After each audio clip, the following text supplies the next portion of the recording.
Right, everyone. Welcome to the money market update. Nikki gave me a little precursor. It's going to be a great call. So grab pen, grab paper. It's Yes, lots of 23rd. info.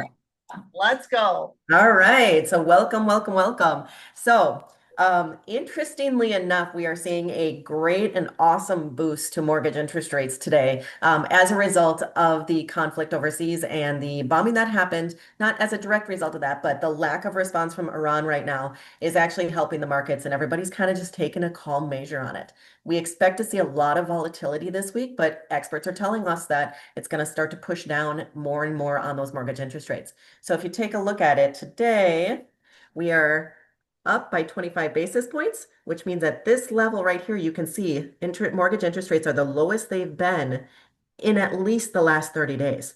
And you can kind of see this downward trend of interest rates. Right here indicates about 6.5-ish, as far as interest rates go. So we're starting to see that really good push. To have 25 basis points this morning in improvement from when the market opened to now is pretty sizable when you consider some of these, smaller adjustments that have happened, on the daily. So things are looking really good right now. 30-year fixed mortgage interest rates, 6.5, 6.625, if you want to buy a point down. So things are looking really good from that standpoint.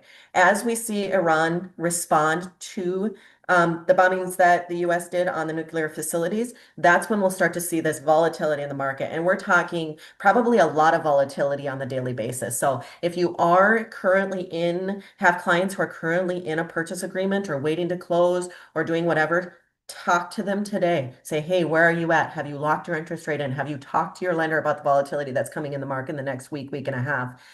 Make sure you're on top of it, make sure you're watching, and make sure that you have something that is, that you're locked in at an interest rate that you're happy with, or that you are completely comfortable floating through the volatility in the market. So just as a reminder, it's a good service call to any clients that you have currently in purchase agreements with closing dates within the next 30 to 60 days.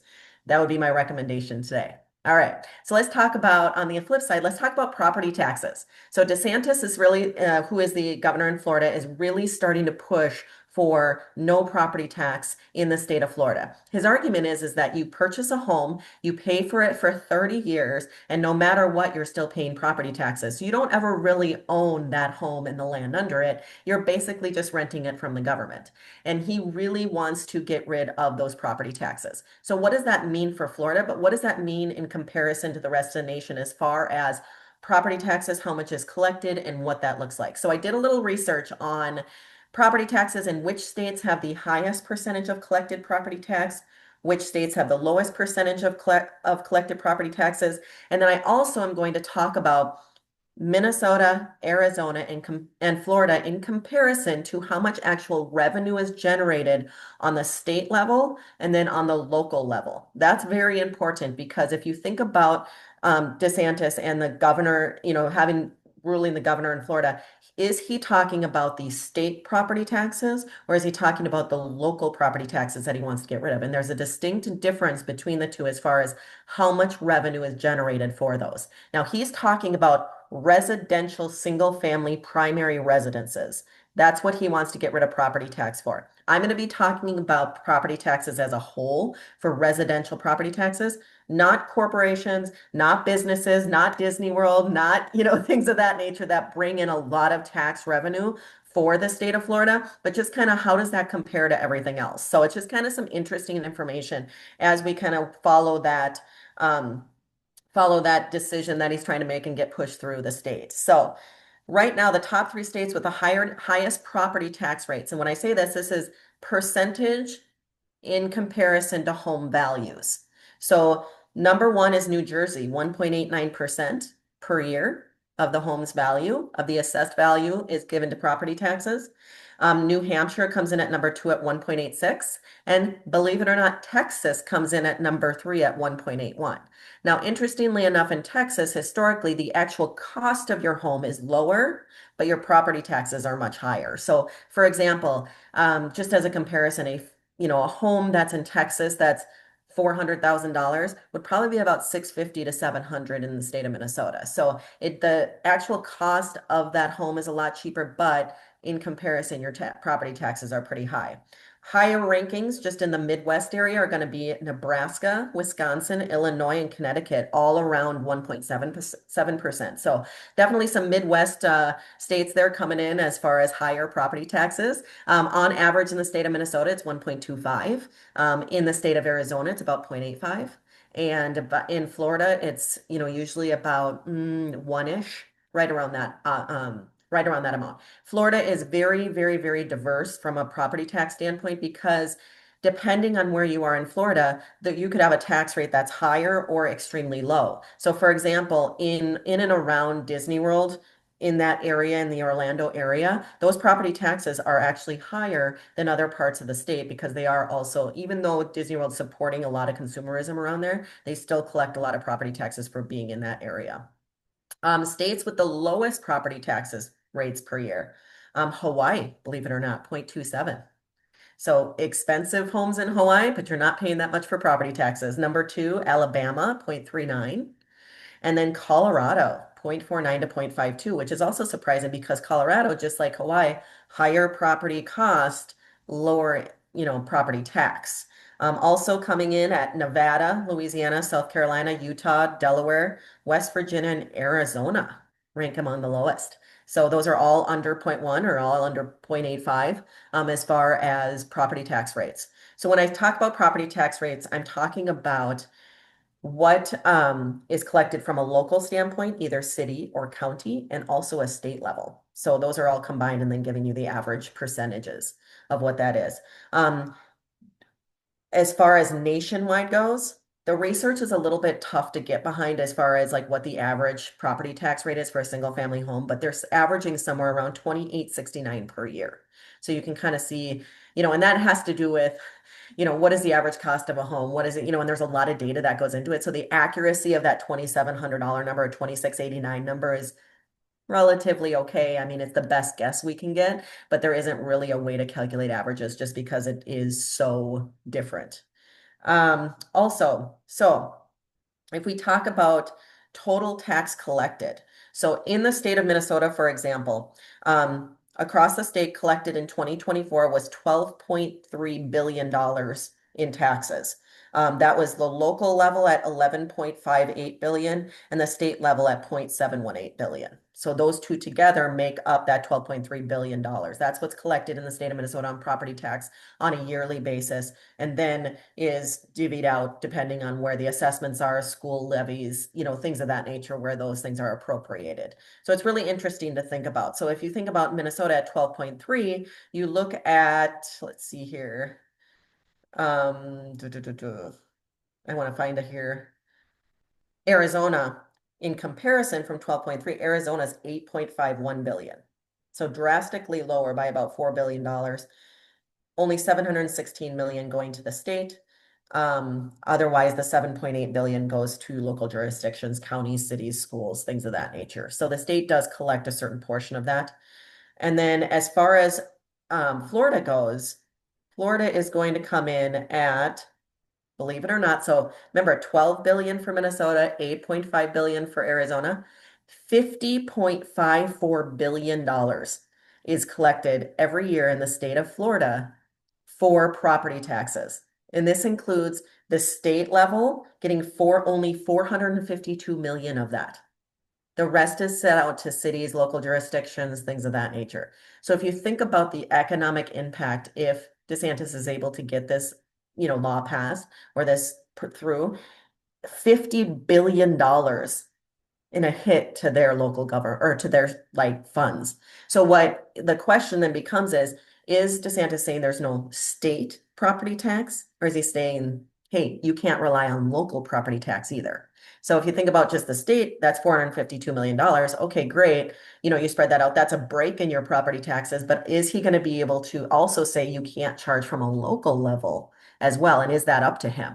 So that's kind of what we still have to figure out, is if that part is actually up to him or if it's going to have to go through each city each county, each local jurisdiction to say no property tax. So it's really interesting. And you sit there and you say, okay, so some of the questions that have been raised, how are you going to make up for a $50 billion spend in the state of Florida? And DeSantis is saying that they have a surplus and they can rely on tourism, they can rely on the second homes, they can rely on, things of that nature, so that of that $50 billion, it's only a certain portion that is for primary residences. They can still rely on people who have investment properties, people who have second homes, and he thinks it's really going to even out and be able to still give them a big surplus in their budget for the year. So it's really interesting to think about when you compare property taxes from state to state and even city to city. In Minnesota, particularly in the Minneapolis and surrounding areas, there is a huge variation between different counties and what they tax and how they tax. So a good example of this is mortgage registration tax. So Minnesota has mortgage registration tax, which is a collection on tax on any mortgage that is produced in the state. So in other words, if you're buying in Hennepin County and Ramsey County, that mortgage registration tax is actually more expensive than if you buy outside those two counties. So that's just one variation that you can find when we talk about, property tax and registration tax and, things that come into the mortgage and the property purchase. So things to think about when you're talking to your buyers is not only, hey, what is this mortgage going to cost me? But if I buy in, X county up here versus X county over here, what's the difference in my monthly payment per month? What am I seeing on average for property taxes over here? What am I seeing here? Another good thing to do would be to look up, and you can do this by using Chat GPT or any of your other AI bots, is to say, okay, what have been the average property tax increase percentages year over year for the last 5 years?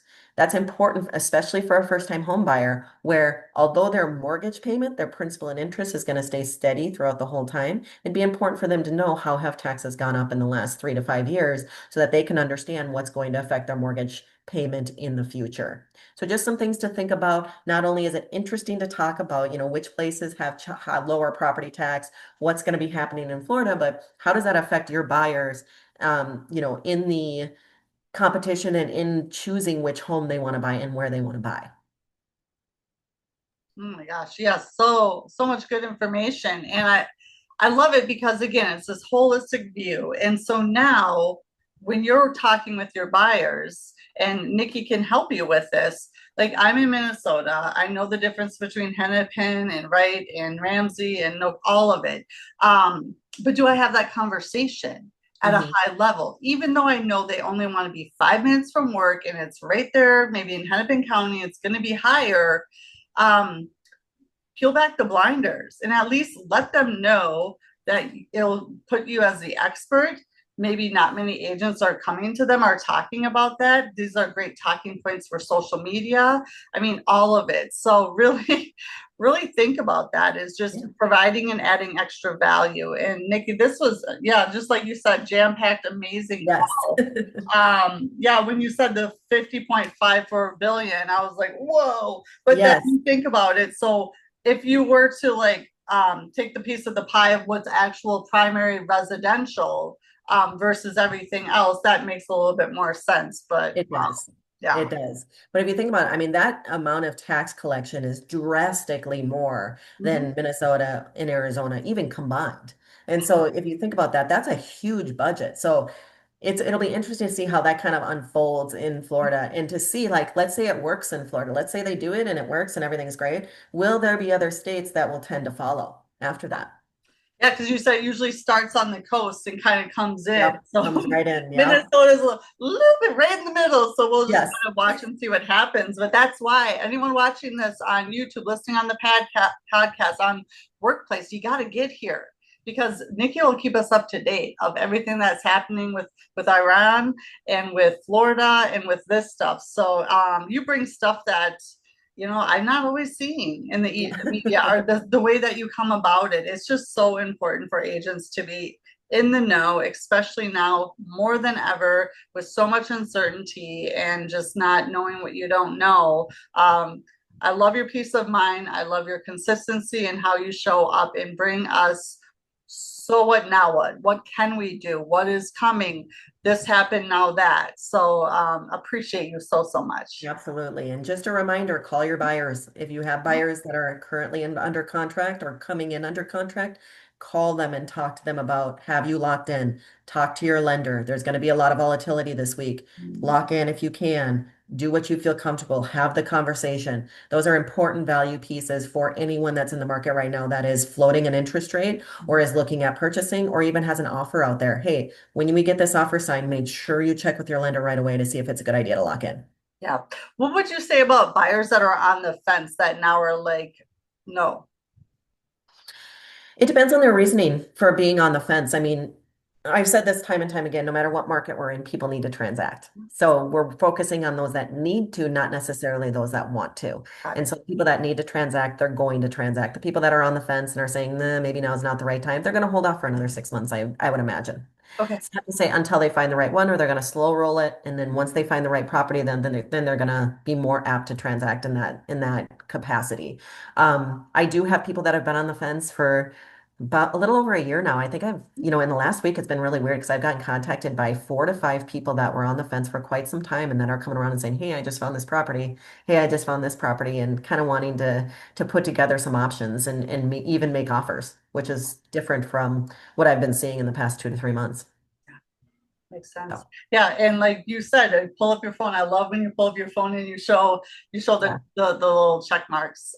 Yeah, it's take advantage of it. Talk to yep, buyers. Let's get this done. So no, thank you so much. Appreciate it. absolutely.